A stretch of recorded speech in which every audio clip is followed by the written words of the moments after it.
Okay, let's jump right into this explainer. Today, we're unpacking a really grim, dark fable, a philosophy designed to basically challenge everything you likely value. I mean, think about the device in your hand, the high-speed networks you rely on, your deeply held sense of individual identity. What if they're all just symptoms of a disease?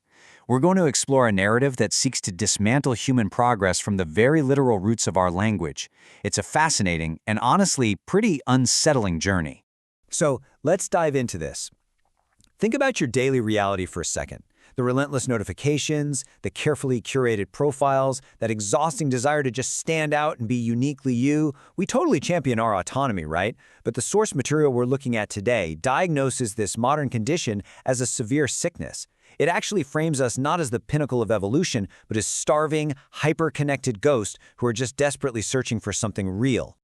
To really grasp this critique, we have to look at a massive existential clash. On one hand, you've got the absolute hallmarks of human progress: cities of cold iron, complex digital networks, books built entirely on logic. And the text views this whole civilization as a tragic, frantic panic, like we're constantly moving just to escape ourselves. Contrasting all that frantic energy is the silent language of rings and roots. It's the ancient, subterranean stillness of the forest primeval. Which brings us to our first main focus, Der Bleiche Holzfürst, or in English, the Pale Wood Prince. Now, when you hear a title like Sylvan King, it's super easy to picture this mindless beast of the wild, right? But that is entirely wrong. He is actually this ancient, intellectual monolith. He's described here as an architect of the ultimate synthesis. Operating deep inside a subterranean vault, surrounded by ancient texts, he's definitely not a raging monster. He's more like a cold, methodical scholar of our biological destiny, and he's just observing our frantic human panic with terrifying patience. And this ancient scholar? Well, he's diagnosed us. He believes we suffer from a profound biological loneliness. And why is that? Because we're constantly trying to grow upward away from our roots. To the Sylvan King, the whole concept of the individual is a complete illusion. That deep-seated desire you have for autonomy, that need to be a separate, free-thinking person, he doesn't see that as freedom. He views it as a terminal illness that's causing all our frantic panic. And as you might guess, he has a very specific cure. Moving on, let's look at how he actually operates. This is where we get into the weaponization of philology. Now, what's really interesting here is how he attacks us not with armies or violence, but with language. He uses philology, the study of language, to completely deconstruct who we think we are. Take the word humanity, derived from the Latin humanitas. We proudly associate that with elevated thought, technology, and refinement. But the king, he strips it bare. He cuts the word all the way down to its literal historical root, which is humus, meaning soil, meaning dirt. It's intellectual gaslighting of the highest order, literally dragging our grand identity right back into the mud. By subverting our language like this, he totally reclassifies us. Human existence, in his philosophy, is just a biological property of the earth. We aren't some elevated civilized state at all. By reducing humanitas to humus, he makes this chilling argument that we are, quite literally, just wandering fertilizer, and therefore our true, unavoidable cosmic destiny is simply to return to the ground. So, that leads us directly into our next concept, what he calls the illness of autonomy. I want you to step away from the noise of modern life for just a moment and follow this logic downward. So many of us flee to the woods to find ourselves, right?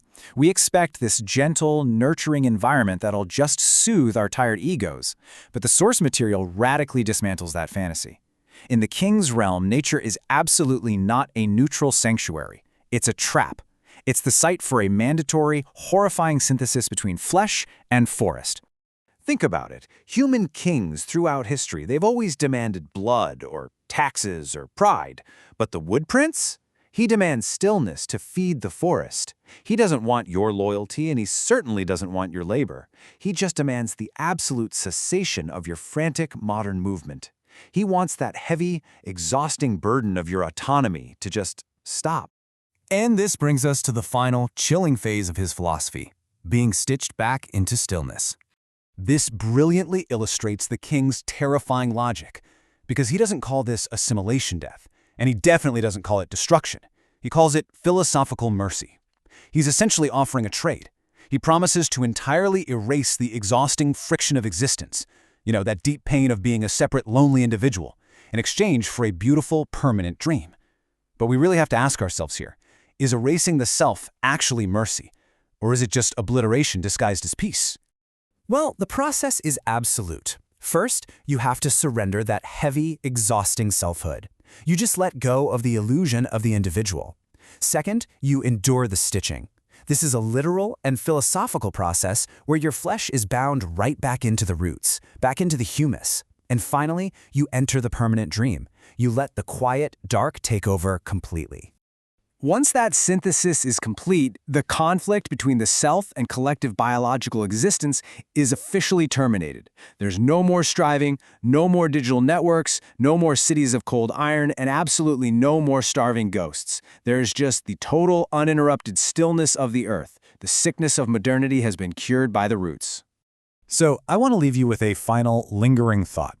When you consider the deep exhaustion of modern life, that endless panic of trying to exist as a separate individual in a hyper-connected world, is the Sylvan King's erasure of the self a terrifying, monstrous conquest? Or is it, in its own dark, quiet way, actual mercy? Thank you for joining me for this explainer.